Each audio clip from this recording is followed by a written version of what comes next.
recording started now. Hey Nick, welcome to the Radical Show with Renki. I'm super excited talking to you about your life, about your journey, and especially about your book on vulnerability. Sounds great. Thank you so much for having me, Ricky. I'm happy to be here. Yeah. So Nick, I really want my audience to listen your poem. If you can start with your poem. Okay, you just cut out a little bit. I'm not too sure what's going on with the connection. Can you repeat that? Yeah, so I was telling that if we can start with your poem, that would be really nice. Oh, sure. Yeah, the one that I introduced myself to Yeah. you with. All right, here we go. Lay down your armor and pick up your heart. Your dreams are waiting as you painfully fall apart. And when the last piece falls and your heart is wide open, you'll understand it all and give thanks for being broken.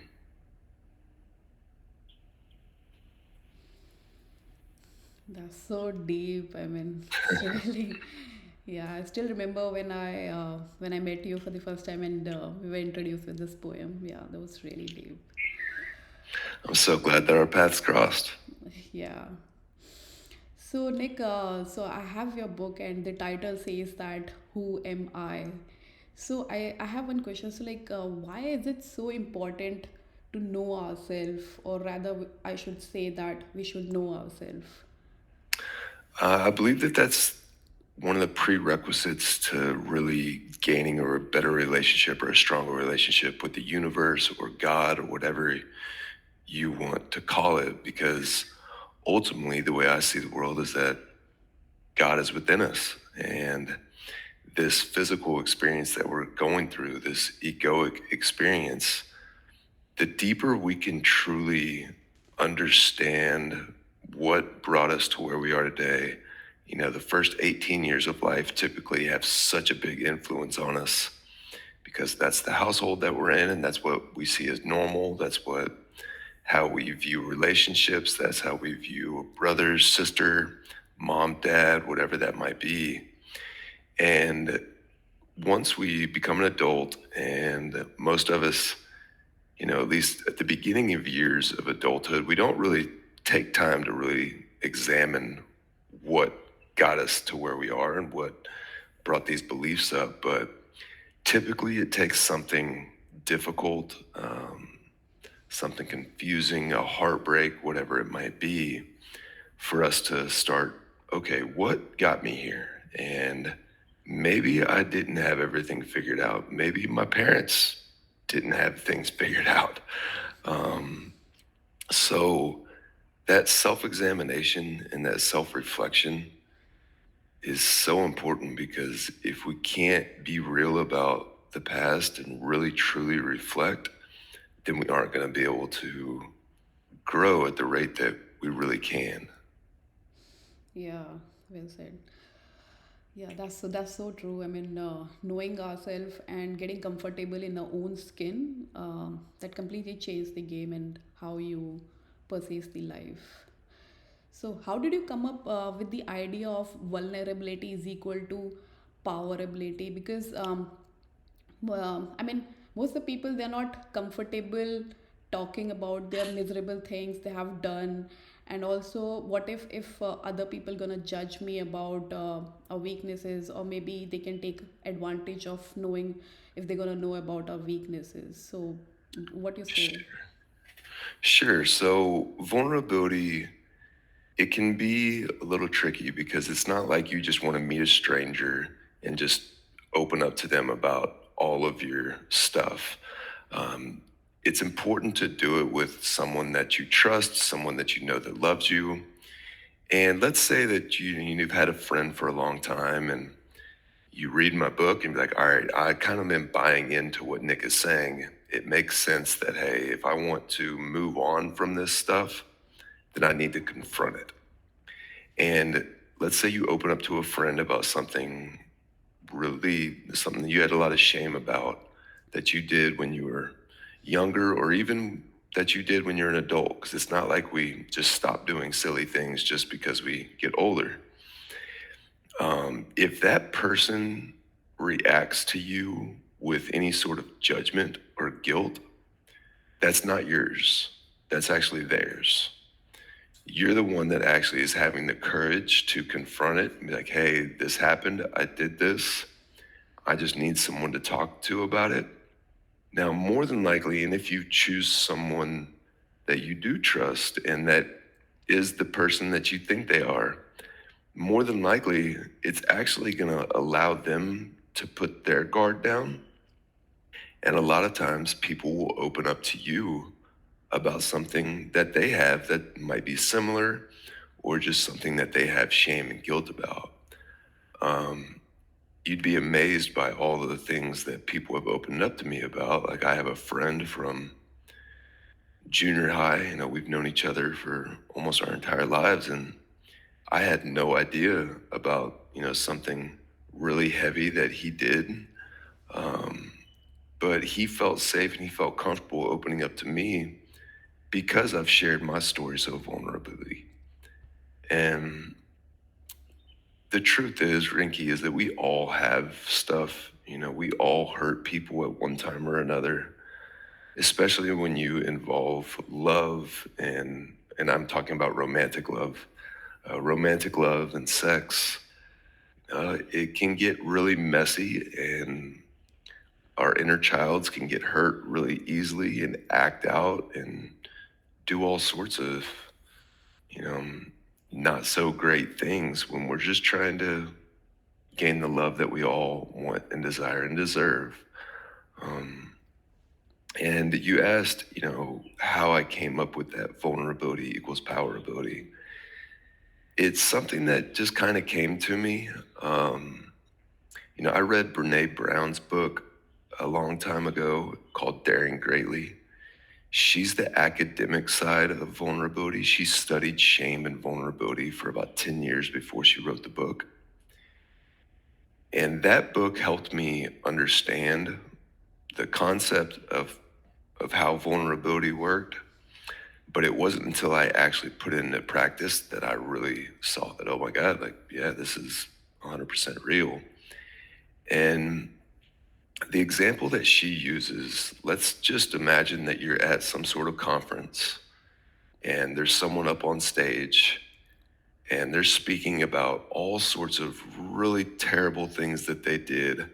Maybe they were an addict and, they stole money from their grandma, or they, whatever it might be, but they did some really messed up things, and they're up on stage and they're telling the entire audience about these really messed up things that they did. Well, how is it that we're going to view that person? I can almost guarantee that every single person in the audience is looking at that person. It's like, wow, that person is really courageous. Yep. But for whatever reason, if we think about ourselves doing the exact same thing, we think nobody would ever understand. They're going to judge me. They're going to hate me. Yeah. I won't have any friends anymore. So it's really backwards in our mind. For some reason, we see someone else doing it. We like, wow, that's great. That's courageous. But we have this belief that people won't understand if it's me. They'll think I'm weird and I just won't have any friends anymore. But take baby steps. It's not like it's something that most people feel comfortable with just jumping in right away. That's why I'm a big proponent of finding someone that you feel very resonant with, that you trust and love, and just start having conversations with them and see how it goes. More than likely, you're going to deepen that relationship. You might have known somebody for 20 or 30 years, and I met a guy in his late 20s. He started reading my book. He couldn't set it down. his girlfriend saw him reading my book. She was like, "What's this book about? Why do you keep reading this book?" Yeah. And she actually finished the book before he did. But they've been together for 6 or 7 years. And he told me that they have had conversations. Like he found out things about her that he had no idea. And they've been together for a long time. But my book is helping start those conversations. Um, so hopefully that answered the question. And the first time that I ever wrote those words, vulnerability equals powerability, was when I first came to terms with the biggest thing that I really had to overcome as far as my personal vulnerability journey. And I'm happy to share that if you'd like. I know that you've read that in the story. Um, it's up to you. Yeah, go for it. Yeah. Yeah, so just to give the listeners a little bit of a disclaimer, a little bit of a warning, this is some heavy information. And this is a good example that if you are opening up to someone and you need to talk to them about something, give them the ability to say, "Hey, I'm not ready for heavy information right now." Ask for consent before you just say, "Hey, I need to tell you something," and just tell them. Okay. Because you don't know what they're going through. They may not be in a comfortable space to be able to hold Yeah. that space for you. So when I was 16, I had been together with my girlfriend for a little over a year. We had been talking about sex. We were both virgins, and I was really wanting to lose my virginity because I didn't want to be the last of my friends to lose his virginity because I thought that was important. And she grew up Church of Christ, which is a very strong version, a very strict version of Christianity. And she wasn't quite ready yet. And we were in the bedroom messing around. And in my book, you read exactly how it happened, but I tried to convince her. And she told me to stop a couple times. And I continued to try to convince her. And then I took her silence as consent. And this all happened very, very quickly. It was within 10 seconds of me thinking that I had silence on the consent that it's over and she's crying and I am like, "Oh my God, what just happened? What did I just do?" And I'm blown away. And, she said that she could have stopped me, but it didn't change what had happened. And later that night, we ended up having consensual sex to make it all better. But nothing would change the fact that the first time that I had sex was not consensual. And that was something that I held on to a lot of shame and guilt about for a very long time. But it wasn't until I was able to be real about that. And the way I did it was on my social medias. I wrote out, I said, the first time that I had sex was not consensual. And that was the first time that I wrote the words vulnerability equals powerability. And those words to me is that I knew that I had a story that needed to be told. And I knew that the only way to really resonate with people and to really connect with people is if I did not hide anything, and just like, "Hey, I'm not alone. There's no way that I'm alone. Other people have the same type of shame or guilt. I need to set an example to help the world heal from some of these things." And I truly believe the more we're able to step into our vulnerability, and not everybody needs to write a book about all the things that they had shame or guilt about. And maybe vulnerability is just like if you're in a sales world, being vulnerable is putting yourself out there. Oh, yeah. There's all sorts of different levels of vulnerability, and then there's the vulnerability of Rinky. I wouldn't recommend you walking down a dark alley, at midnight in New York. Yeah. Like that's a different type of vulnerable. Yep. But when you're talking about the emotional stuff and the mental things, conversations can really help bring a lot of healing to people. And when we take off the mask and let the messy human be seen, we realize that we're a lot more alike than we think. Hmm. And we can let our guards down and be like, "Okay, everything's okay. Nobody has this life thing figured out. Oh yeah. It's Yeah. There's a even if you famous, see, yeah. go for it. There's a famous quote from Seneca also that we suffer more in our imagination than in reality. It's 100% true. Yeah, so there are like lots of times that we only like think about it, this is gonna happen, this is gonna happen, if we'll be vulnerable, if we're gonna talk about this will happen. But in actual reality, it is completely different. It's true. Yeah. So was it like really tough being vulnerable in front of a stranger, or is it gonna be like easy for us to open up with your friends or family members? Like, what do you say? I mean, your experience says that you were open up with your friend, but how was your take on it? So strangers are going to be easier to be really vulnerable with because you could go on a vacation, you'd be in a different country, and be like, yeah, I can tell this person anything because I'll probably never see them again. Yeah. So when you're being vulnerable with a stranger that you just met, it can at least give you a little practice to work up to, telling someone that you're close to, or telling a friend or a loved one or family. Family can oftentimes be the most difficult, and more specifically, our parents. I was very, I say fortunate, but when you understand what I'm saying behind this, a lot of people would look at it as very unfortunate, the situation with my family.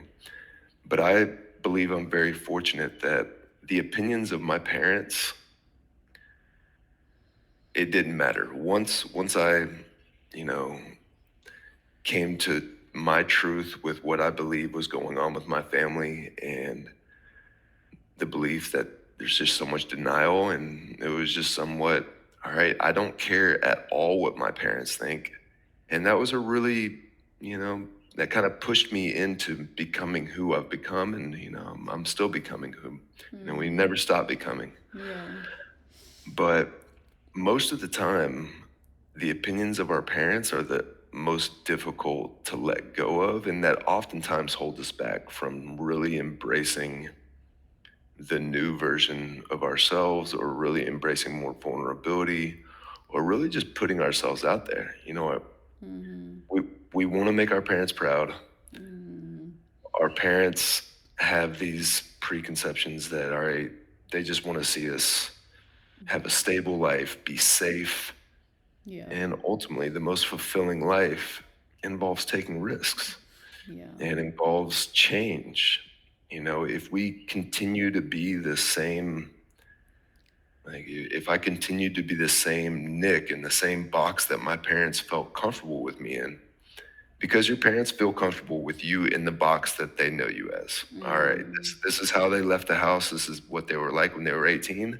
That's how they want to view you forever. They want you to stay in that simple box, that this is my definition of Rinky. This is who she is. This is her beliefs, and this is how she's going to stay. And that pressure, a lot of times, keeps us compliant and Yeah. keeps us in those same loops. It sometimes can take something really traumatic before we can really break out of those loops. And if you want me to share with the readers my traumatic story, I'm happy to. I'm not going to get into details, but I can at least let them know, all right, this is what really broke me. Yeah. Yeah. Go for it. Yeah. So, again, to everyone that's listening, this is some very heavy topics that I'm going to bring up. But about 8.5 years ago, I called CPS, which is Child Protective Services, on my dad because I believe that he had been sexually molesting my niece since she was about 2.5 years old. She was 9 at the time that I saw what I saw, and I didn't see anything overly explicit, but what I saw was something that, there were some other things in my past that got swept under the rug, and it was just not something that I could ignore. And I also believe that it happened to my sister during her childhood. And I believe that in some ways, either consciously or unconsciously, my sister has covered or somewhat protected my dad in regard to her daughter, my niece. So I was incredibly depressed. I was pissed off at God, the universe. I was like, how could a good God allow such terrible things to happen? And, you know, we know that these terrible things are happening in the world, but we like to think it's all out there. And once it's in, and you realize that, like for me, that it's, man, this is my dad. It feels like your entire life is just a lie. And it really sent me down a deep road of depression. Um, but the conclusion that I've come to, with the help of some psychedelic medicine and some teachers, specifically a teacher named Bonsai, my dad, if he wasn't who he is, or if he isn't who he is, I wouldn't be sitting here with you today. The poem that I recited at the beginning of this conversation, I wouldn't have been able to write that poem if my dad isn't who he is.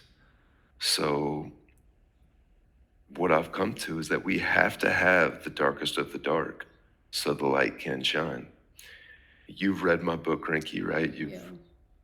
And my book is helping a lot of people. It's bringing a lot of healing to the world. And this is just the beginning. I believe that I'll help millions of people throughout my lifetime. And I believe that my book will continue to help people after I'm long gone. Yeah. But if my dad wasn't who he is, then this wouldn't be a gift to the world. So, if you're struggling with things that, all right, why do such terrible things happen in the world? Why is there such evil in the world? Why is life so difficult and hard sometimes?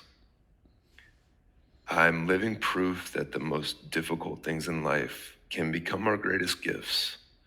And ultimately, all of the evil, all of the really crappy things that happen are so the light can shine even brighter.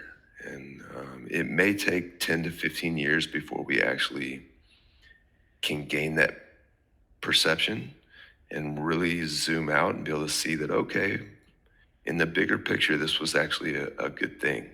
Because in the midst of it, like if you would have told me, you know, within months after me finding that out about my dad, that one day I'm going to be grateful that my dad is who I think he is, I'd have been like, get the hell out of here. Like, what are you talking about? There's no way. Like, this is, Yeah. life sucks, But life is absolutely beautiful. And we need the darkness so the light can shine. Yeah, it's actually making me think about my own experience that last month I went for a 10-day meditation course, and there was in that meditation you're not allowed to speak to anyone. You have to maintain the noble silence, and on 10th day the noble silence gets lift off and you can talk to your co-meditators. And after on 10th day, after like couple of hours, people were opening up a lot and they were sharing and kind of like being vulnerable. And I was like, maybe, and I was getting opening up also. So I was like, maybe we are getting comfortable because they are strangers, they won't be judging us, and they can might forget about it also. So yeah, opening up to a stranger, I think kind of like easy, but opening to a friend or your family members, I think is gonna be little tough. But yeah, eventually, like if you are opening up, then you can come up to a point that you can open up with your family members or your friends.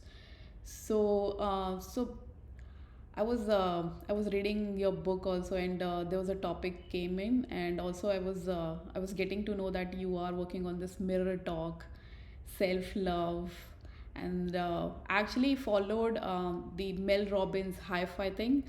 So in that one, she mentioned that if you want to have confidence, just have the hi-fi, and yeah, that really helped to boost in some of the places to boost my confidence. But when I get to know about your mirror talk, self love, That actually blew my mind. Like, how did you come up with this idea? Like, if you can share something on it. Sure, it kind of just happened one night. I had been very much on the self love bandwagon, and that's been something that's been thrown around a lot in the last 10 to 15 years that self love is really important. But a big proponent that I'm trying to bring to the table that I believe a lot of time is left out is a prerequisite for true self love is self forgiveness. So you can only love yourself as deeply as you can forgive yourself.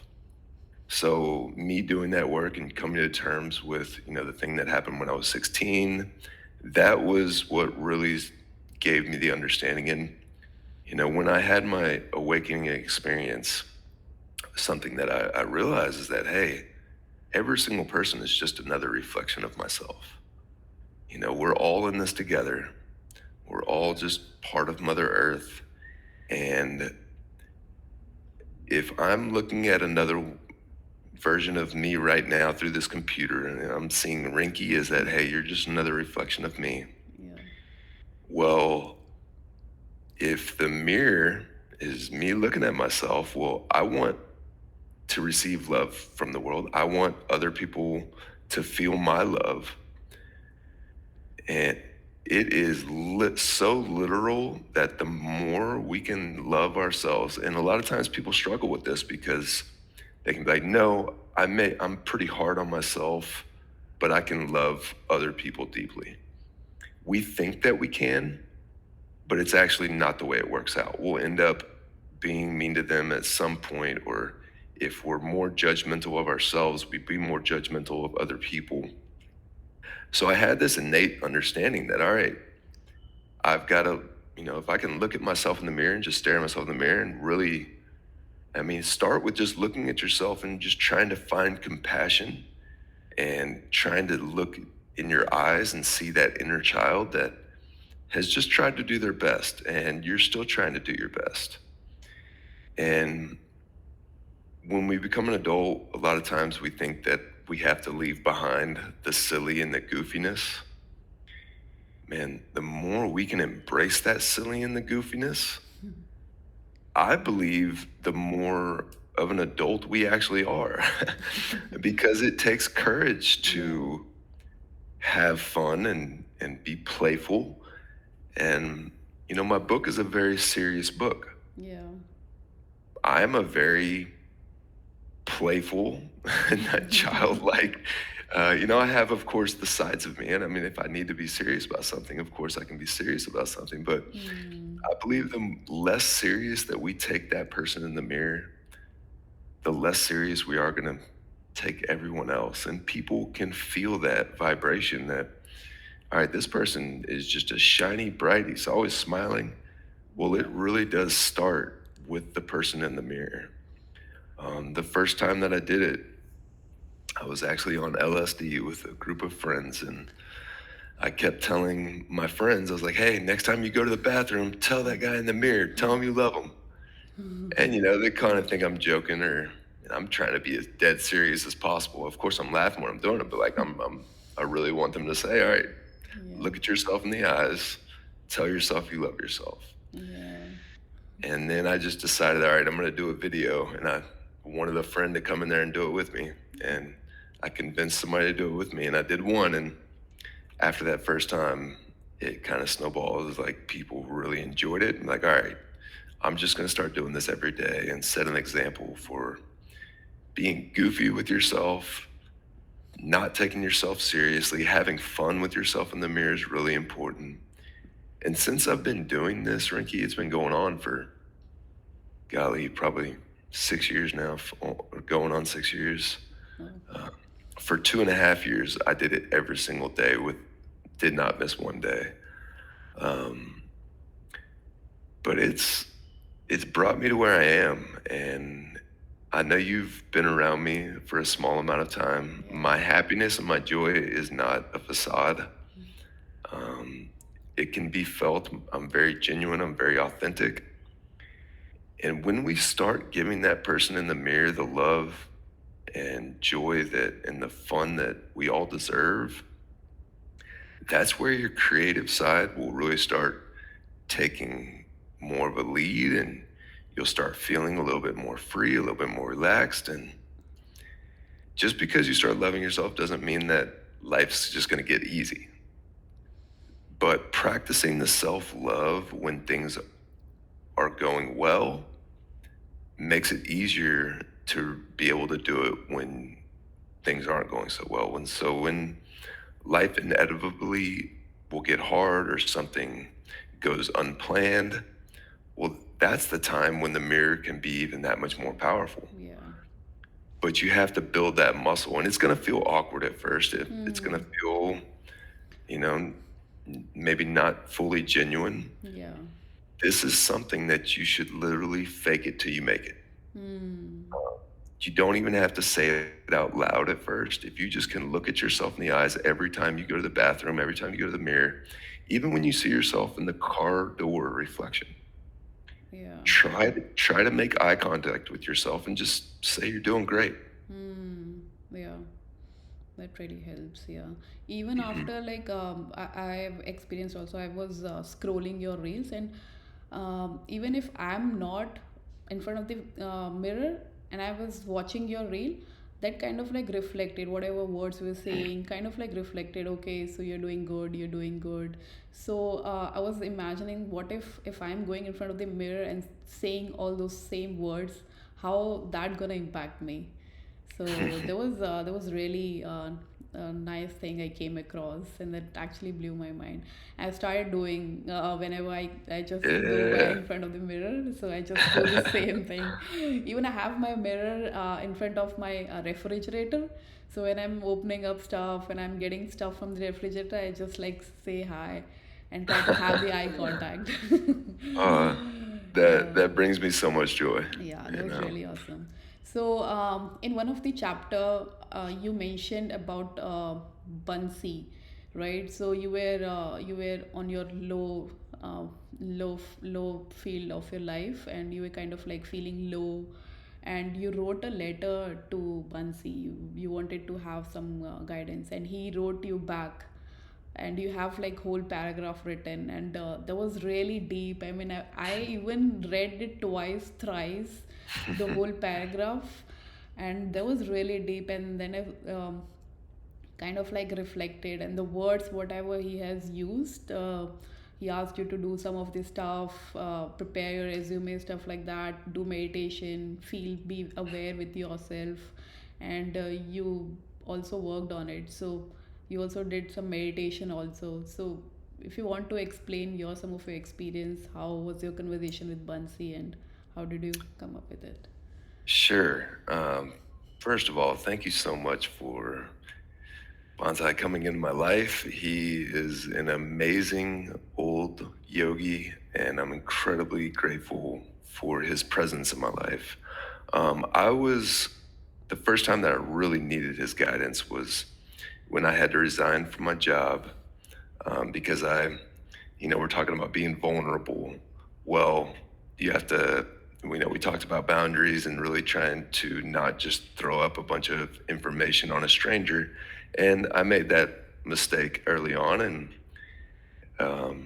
made another teacher feel uncomfortable because I opened up to her about some wild parts of my story very Right. soon and early in the friendship. And it kind of freaked her out, which I totally understand. And then I was looking for direction, and at some point, I was thinking about joining an ashram because I just wanted to escape from the physical realm, and I didn't want to have to go get a job. I didn't want to, and I was just looking for an easy way out.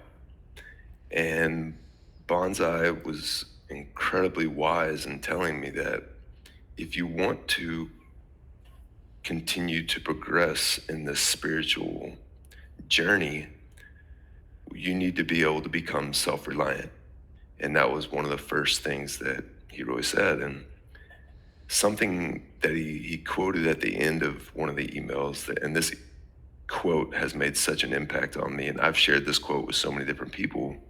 It's a quote from Francis of Assisi. It's start, by doing what's necessary, then do what's possible, and suddenly you're doing the impossible.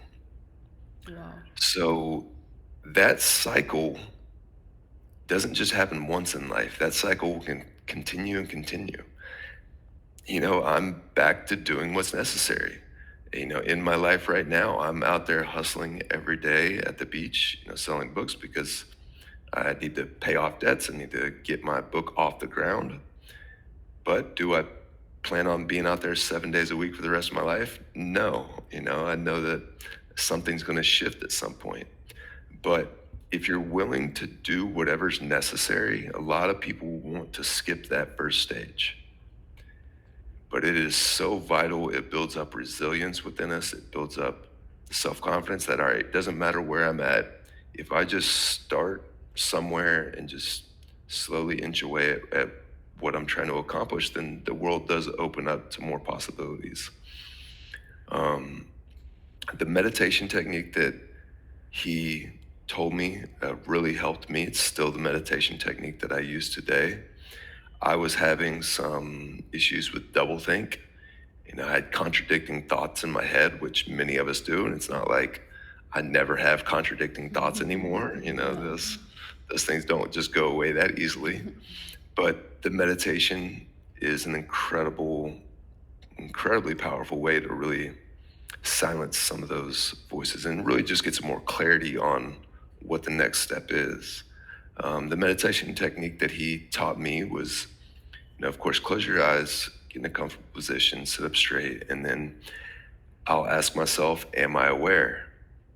And I'm not trying to answer the question, and I'm not saying, am I aware out loud? It's just in my head. And instead of trying to answer the question, I just sit in the pause or the silence after the question. And hopefully there's no thought for at least a few moments. If you're new to meditation, your brain is just going to want to find any and every little thing to think about because Yeah. it it likes to be busy. But I just keep on returning to that question: Am I aware? Am I aware? Am I aware? And I don't try to answer it. I'm just sitting in that pause.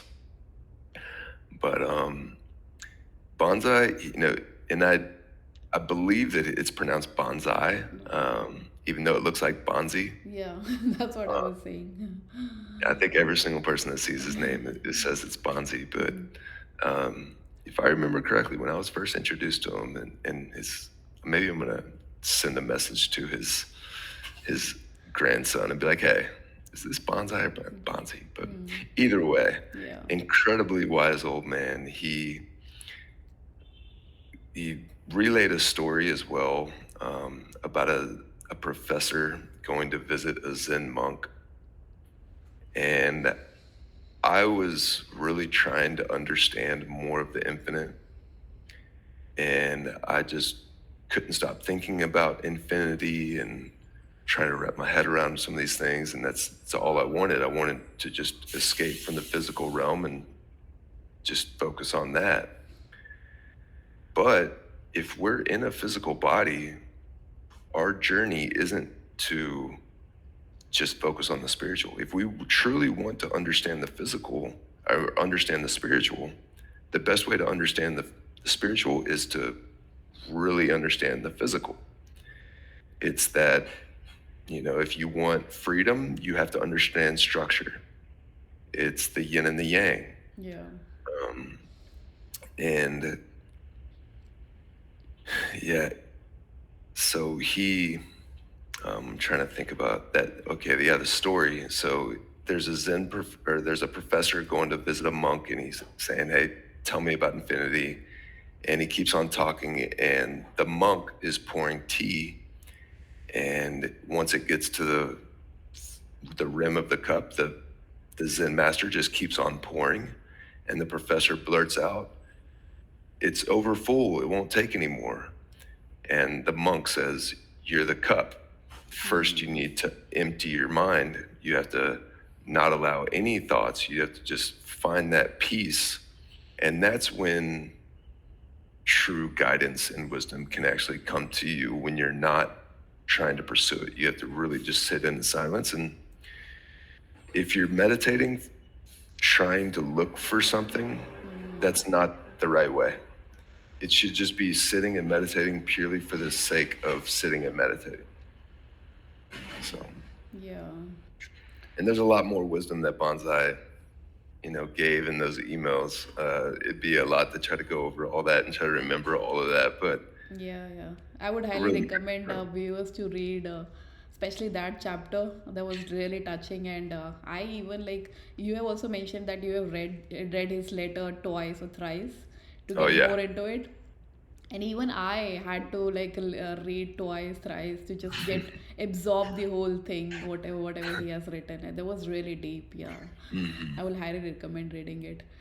So you've been following vulnerability from so many years. So what actually changes from your deeper level in your life, in your, if I have to say like that, like how it has impacted and how you're living right now. And I think some of the listeners got an idea, but I have a beautiful life in Hawaii. And my vulnerability journey has led me to exactly where I am today. I have so many incredibly deep relationships, and I'm gaining more deep relationships every single day. Like with you, Yeah. me being vulnerable, and it's a very vulnerable thing to walk around the beach with Oh a free yeah. poetry sign. Yeah. And when people see me at the beach, be like, "Hey, this is really vulnerable." I'm like, "Wait till you read my book. If you think this is vulnerable, just wait." Oh yeah. And I mean, I have such an immense amount of love and support behind me, and that's growing every single day. Um, the last 2 years before I moved to Honolulu, I was a land manager on 22 acres of beautiful land, all because I shared my book with a guy that I met at the beach randomly. Oh. And this was before it was published. You've actually read the email from the guy named Elliot in my book. Mm-hmm. He's one of the few people that I didn't change their name because he Oh. was fine with it. But he wrote me an email after he read my entire book on his flight home. And the Mm-hmm. title of his email was Vulnerability Embraced. Oh. And he says, "I'm a brother for life. Ever need a place to stay, he's got me." And I'm like, "Okay, cool. I have a friend in Pittsburgh." Next thing I know, him and his friends are buying 22 acres of land.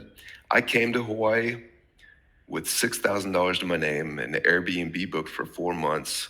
I did not know a soul. I'd never been here before. I shipped my car over, just put full faith in the universe.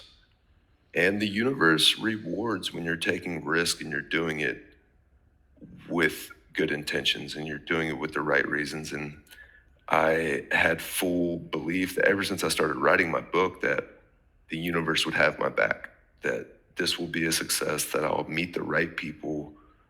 And if I just keep on believing in myself and keep putting myself out there and keep sharing vulnerably, that I was going to make a positive impact on the world and the right people would come into my life and opportunities would open up. And now I've been here for going on 3.5 years. Wow. I have my own apartment now in Oahu. Now I'm a mile and a half down the street from Waikiki. Oh, that's So awesome. it's it just keeps getting better. Yeah, yeah, it takes a lot of courage, especially to write about it and also getting into the whole new journey of writing book. It's a new whole thing, and and having that courage to write about your whole life and whatever you've been through, it takes a hell lot of stuff. And I was the lucky one getting your book, and also that to the signed copy. Yeah.